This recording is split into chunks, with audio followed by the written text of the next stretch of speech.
Hello everybody, I turned 26 years old in 10 days. The countdown is on 10, 9, 8, 7, 6, 5, 4, 3, 2, 26 years old. And I have a lot of mixed feelings about it, honestly. I really didn't enjoy being 24, so when I turned 25, I was like, I'm gonna make sure that this is the best year ever. And then 2020 happened, and it's been a really hard year. It's been a very hard year for all of us. And so I don't feel like 25 was what I wanted it to be, so it's causing me some anxiety about turning 26, because I'm like, I didn't really get a chance to be 25, and now I'm already 26, and you know, I'm now closer to 30 than I am to 20. There's just a lot of emotions going on, and so I thought it would be fun to take this moment to be positive and talk about 25 things I've learned in 25 years. I will caveat this project by saying that I'm very aware that I'm very young. It doesn't feel like I'm very young anymore, if I'm being honest with you. I was saying this to my dad and he was like, Ariel, when I think about being young, I don't even go as young as you are. So I understand that I am young, but 26 years on the planet is still some time, and I have learned some things. So I have created a list. This is my list. I bought purple legal pad paper and I needed to do something, so I wrote everything I've ever learned, and let us begin. Number one, this is something my dad said to my family many years ago, and it has stuck with me because it's so freaking true. You will be rich again and you will be poor again. So this is completely relative, and it's a very obviously generalized statement version of the realities of life. What one person considers rich and poor, like, completely different from the next person, but what this means to me is that when you're feeling like things are bad, money-wise things are bad, lifestyle things are bad, they will get better again. And when they're really good, you should remember that they will get worse again. Not in a depressing way, just in a that's how life goes way. So make sure that you're staying present when things are good. Enjoy that they're good, because you don't know how long that's going to last for. And when things are bad, remember that it's going to be okay. Things will swing around again. I think about that a lot. Number two, it is worth your time to make your cup of tea well. So I started drinking tea in the most stereotypical fashion when I was 20 years old and I studied abroad in England. Somebody invited me over to their flat and they were like, do you want some tea? And I was like, I guess. I've never had tea before. And a lifelong obsession has begun. And this was what really made me have the epiphany like a couple of months ago, is I would pour the milk in and then I wouldn't bother to stir. So like I'd have the tea bag in there, I'd pour the water in there, I'd let it steep for a little while, then I'd take a spoon, I'd take the tea bag out, I'd put the spoon in the sink, I'd pour the milk in the cup, and then I'd put the milk in the fridge, and then I'd just drink it. It makes a world of difference if I just waited 20 more seconds with the spoon and then actually stirred the milk in with the water. Like, it makes such a better cup of tea drinking experience. You don't have like cold spots and hot spots in your tea and like letting it steep for like 3 minutes. It just, sometimes you're rushing through, but it's classic metaphor, because it takes you maybe 3 to 4 minutes to make a good cup of tea, but then you're drinking it for like 20 minutes or an hour. So just put the time in at the beginning so that you are happy in the long run. All right? It's a metaphor for life. Number 3 is dress like you want. So this one, I think every year that I live, I learn this lesson again and again in a bigger and bigger way. It's hard when you live with other people, if they're your parents or whatever. Even if your parents are loving and very accepting like mine are, you still think like, are they gonna think I'm weird wearing this dress on top of these pants? I don't know. But like, it's not worth it. It's not worth it to care what people think, because they don't. Just wear what you want. Wear what makes you happy. It's important. Number 4, hair grows back. Okay, so this is funny because My hair growing up was my entire identity. It was all of my value in myself was in my hair. I thought that if my hair didn't look good, I didn't look good. And I was so scared of cutting my hair. I didn't cut my hair until I was like, I think 22. Obviously I would get my hair trimmed, but I never like had an actual haircut or anything radical done to my hair until I was 22 years old. I chopped it. For me, huge chop. For some people, you know, like shaving is the huge chop, but no, I like cut it to my shoulders, and people cried. There was emotions. But you know what? It grew back. And then I dyed it blonde, like part of it blonde, and I started dyeing it colors, and you know what? It kept growing. And then a week ago or 2 weeks ago, I was like, I don't like how I look anymore. I just want to go back to being like all brown like I used to be. So I dyed it back, and you know what?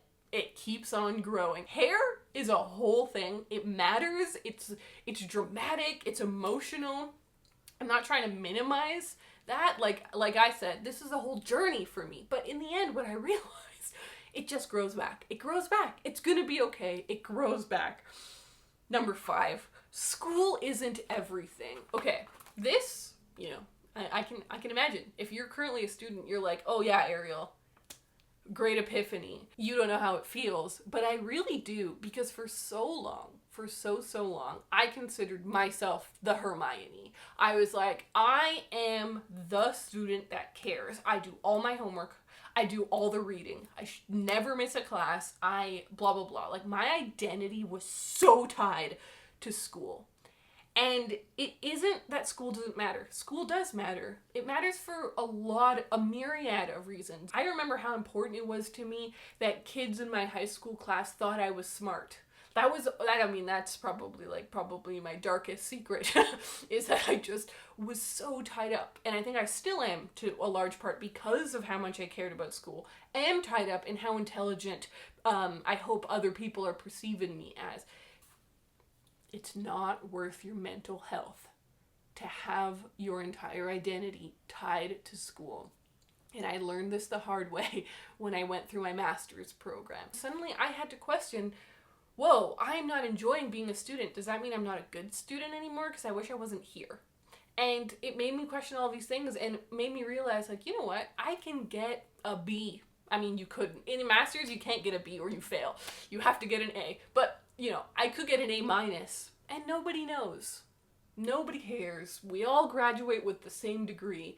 You know what no one has ever in my entire life asked me? What grade did you get?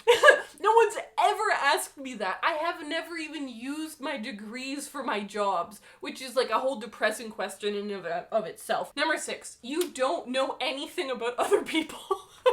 Okay, this sounds dramatic, but it's so true. This is another version of the maxim, you know, you don't know anything until you walk a mile in someone else's shoes, those kinds of things. You know, you see someone, maybe you see someone online, and I'm not even talking about myself, but you could see this picture right here and think, how idyllic. She has all these plants, all these books, this gallery wall. You could make all sorts of assumptions about what you see based on this paratext. But you don't know that I'm being evicted from my house. That's happening during a pandemic by no fault of our own. The landlord just wants to sell his house. I'm being evicted. I can't go outside right now because of the smoke that's happening. You know, and I'm not going to go into all of my private personal struggles, but like, there is so much going on behind the scenes for every single person you encounter. You have no idea what's going on. And so you should be compassionate towards everyone. This is like the most important thing I've learned in my 25, 26 years. Everyone deserves compassion. Everyone deserves sympathy. Everyone deserves empathy. There are some things that maybe you can tell about a person, but a lot of us try and hide those. You don't know that I have, like, this is another perfect example. Nobody knows by just looking at me that I live in chronic pain. I have Ehlers-Danlos syndrome. I have to sleep all the time because I'm constantly fatigued, and I'm in constant pain I'm always hurting. Nobody knows that about me by just looking. You wouldn't know that. And so when people are like, maybe I'm having a bad pain day and people are being really rude to me somewhere, I'm like, God, you guys, I can't even handle this today. You don't know how much pain I'm in. But I don't say it because I don't want to be a burden. I don't want to be annoying, etc., etc. We're all doing that all of the time. Everyone has a million things that they don't feel comfortable just talking about all of the time, but they're dealing with them. We're all dealing with these things, and I think it's beautiful in a way. Like we all have things that we're dealing with and we're trying to get through, and it unites us. And so we should use that to be compassionate to one another. Okay. Number 7, having plants is nice. I decided to, after I did all that heavy stuff, to change it up a little. My feet are falling asleep. Oh God. I would look at all of these cool people on Instagram and on YouTube that had plants, and I always thought, wow, I can't wait until I grow up and I can have plants. And then one day I realized, wait a minute, I can just have plants. I'm gonna try it. I don't know anything about plants. I don't know how to take care of them. And now I have a dozen plants. Having plants is really lovely, and there's no certificate that anyone's gonna give you or that you have to be able to take care of them. You're allowed to just have them. 8, life is too short to let other people pick what you read. Sounds very specific, but I have seen a lot of people who, like, because I'm in the reading spaces, I hear a lot of people who are like, oh yeah, I have to finish this book. Don't finish books just because other people are telling you to finish books. Finish the books that you're excited to read. Don't read classics just because you think you're supposed to. Read classics because they're fucking great. Don't care what genre people think you should be reading. Don't care if people want you to be reading popular fiction. Don't allow those pressures to influence what you're reading. Read the things that you are most excited about. I don't know why I care so much about this, but I really do. All right, number 9, you shouldn't stop giving things a second chance. I guess this goes for people, but what I meant was, like, when I was a kid, I didn't like bagels, and now I love bagels.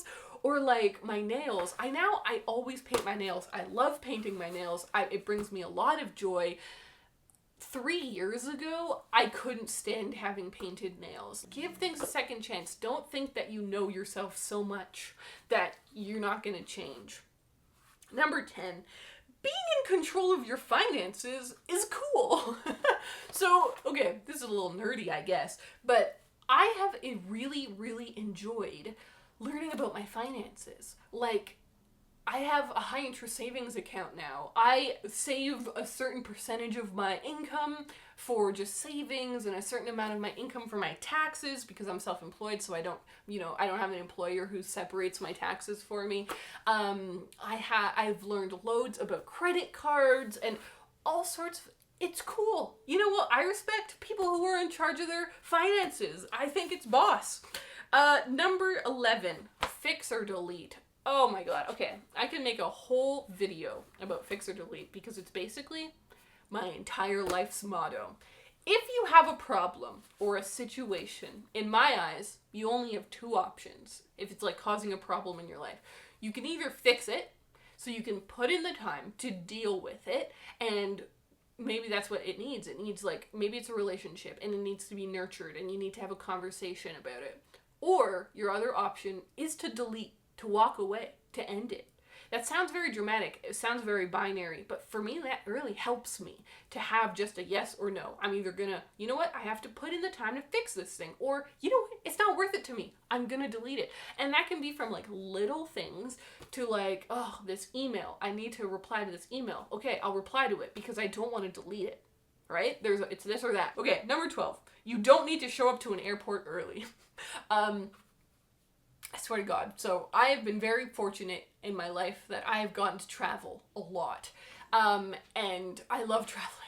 And I miss it so much right now. But one of the things that I've learned about traveling is that, you know, a lot of people are very scared of missing their plane, which I totally respect. I've never missed a plane, but I don't show up very early to airports. An hour and a half is more than enough. Especially if you're like me, like, I don't check luggage. I only ever travel with my carry-on luggage, and I check in the night before, so I have my boarding pass on my phone. An hour and a half is all you need. You show up, you go through security. If you're in the States, I might suggest going a bit earlier because their security, like state security, always takes the longest. But even then, I go through security and then I wait at my gate and then I get on the plane. So, number 13, you don't have to use all of the social medias. I swear to God. I deleted Snapchat many years ago. I deleted Twitter this year. I just hang out, like imagine their physical spaces, imagine their real places. Hang out in the places that make you happy. Do not hang out in the places that make you miserable or stress you out or bring you anxiety or just you kind of don't like. You know, like if there's 4 cafes in your town and one of them just kind of gives you a weird vibe, you wouldn't hang out there, right? You don't have to have a Twitter account. I swear to God. Okay, number 14. I'm trying to go a little faster now because I realize this is a very long video. Number 14, you have no idea where your life is going. Okay, I really like this one because the older you get, the more it's true. A little bit like, you know, when you're a kid or when you're in high school, you're just living life according to what your parents tell you to do. And that's all well and good. But as you start to get older and you start to scheme and you start to make plans and you start to think, oh, I'd like to live here and I'd like to do this and I think this will be my job. You have no idea. I have no idea what's going on. I'm holding on with dear life and just hoping that I'm making the right choices, trying my very best every single day. And there's some freedom in this, in that, like, don't make a plan and then stick to it and be flexible. Like, your life is gonna go wherever it goes because of a million different reasons. Just ride the wave. This is a lot easier said than done. A lot easier. Number 15, you shouldn't monetize all of your hobbies. So true. Like, because maybe this isn't so much a thing for everyone. Maybe it's more for self-employed people or freelance people, but no matter who you are, if you love doing something, you don't have to validate it by making money from it. You shouldn't think that the only reason to do something is to make money or to become popular by it, like through an Instagram account for it or whatever. Just be happy. Just do your hobby. And so my main example for this is piano. I took piano lessons for like 10 years, starting when I was 7. And I love playing piano. And I'm really glad that I don't play piano on YouTube, or there's no expectation from people for me to like post stories of me playing piano. Nah, it's just for me and my family, and I like playing it, and it has nothing to do with money, and it has nothing to do with my job. It's just for me. Okay, number 16. This one's crazy. You forget about high school. Okay, like genuinely, I think this is shocking.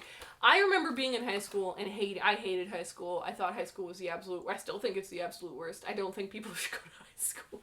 Homeschool. Truly, I realized this the other day. I was like, oh my God, sometimes I go weeks without thinking about high school. You know, the only reason I think about high school is because, like, someone mentions high school, like, or they ask me a question, or I watch a movie and it makes me think about high school, but I don't really think about it anymore. That's crazy. That's crazy.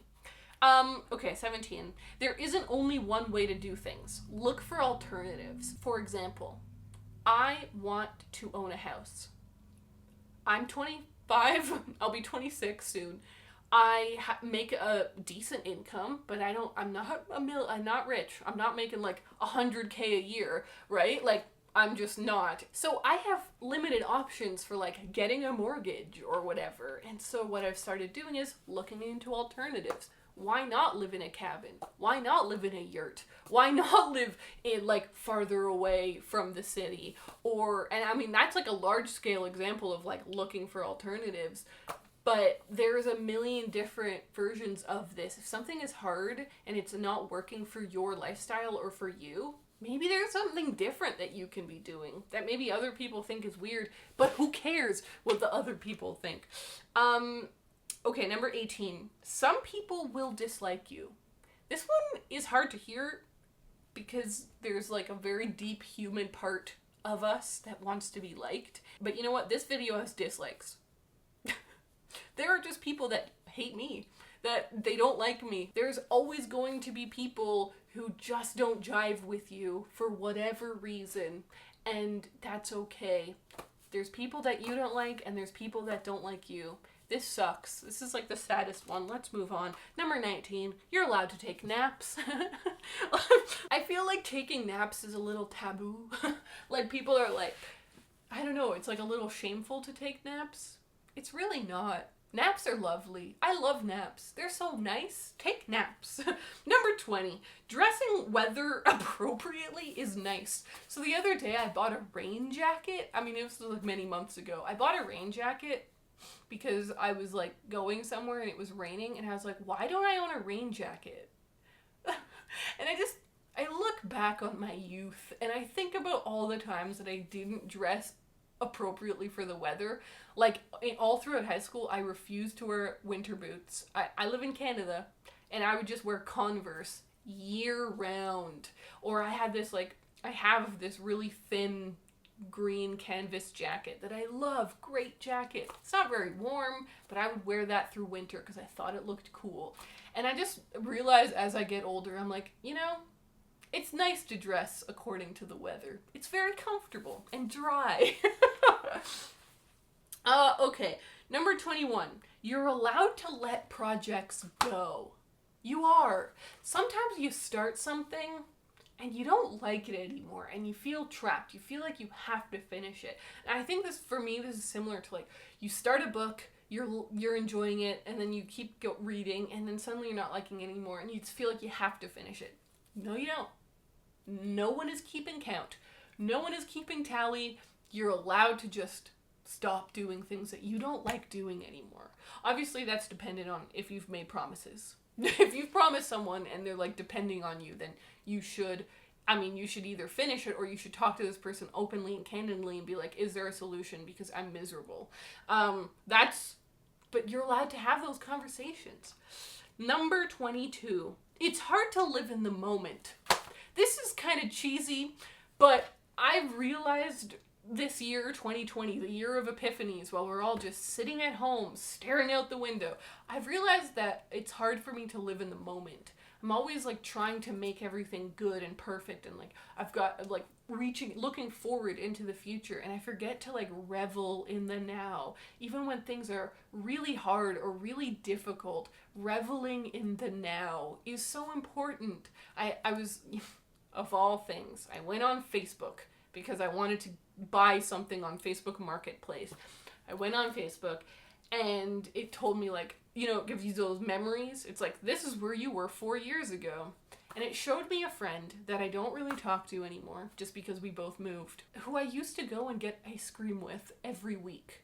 Every week after class, we would go and we would get ice cream. And it was great. I loved going to get ice cream with her. It was the highlight of my week, many weeks. We had lots of fun talks. We ate lots of delicious ice cream. It was so nice. And I was like, wow, I don't think I appreciated that as much as I should have. It was really nice. So it's hard to live in the moment, but we should try. 23.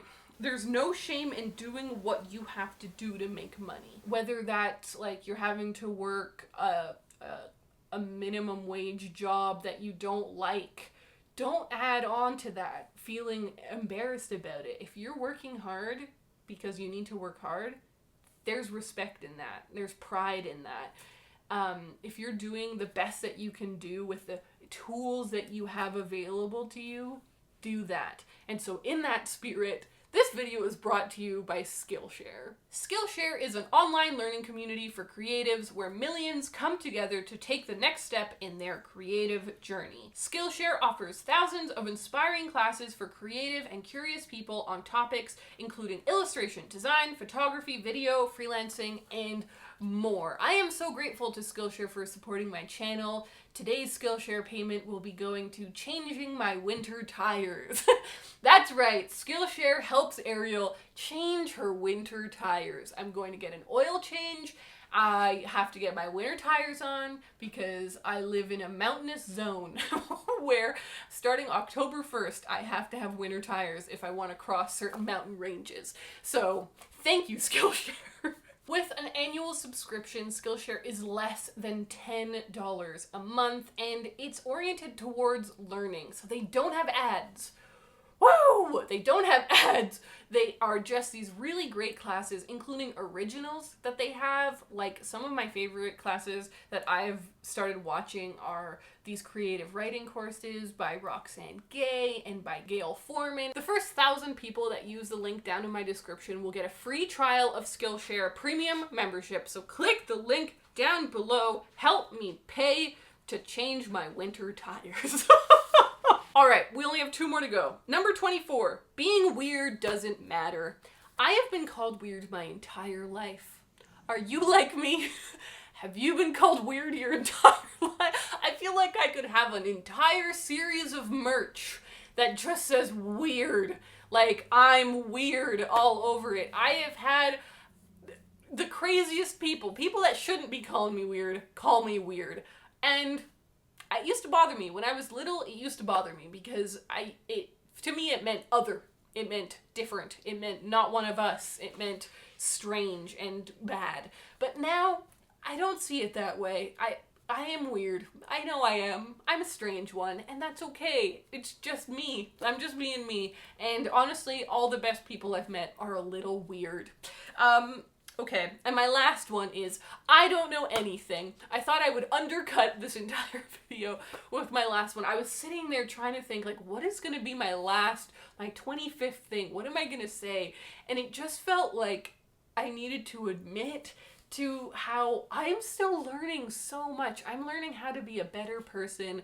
I am learning how to be myself. I am learning how to love life and how to love being myself, just like everybody else. And I'm in a way, I guess, wow, it's been like a therapy circle. I guess I am excited to turn 26 because I know I'm gonna learn a lot being 26 and then being 27 and 32 and 39 and I will always be learning. We don't know everything. We don't know the answers.